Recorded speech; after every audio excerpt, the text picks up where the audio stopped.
Erakunde feministek eta eskubide sozialen aldekoek lanbidek adingabeak ardurapean dituzten emakumeei egindako murrizketak salatu dituzte Eusko Jaurlaritzaren ordezkaritzan. Diru sarrerak bermatzeko errentari buruzko legeak aukera ematen die bere kargupean adingabeak dituzten guraso bakarreko familiei, emakumeak nagusiki.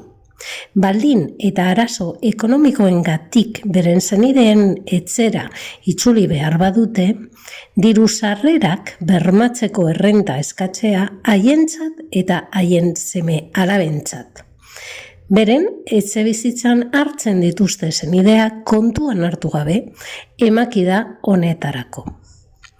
Hala ere, lanbidek 2020ko abenduaren 14an argitaratu zuen barne instrukzioaren arabera prestazio hori egoera berean dauden guraso bakarreko familiei baino ez zaie ematen.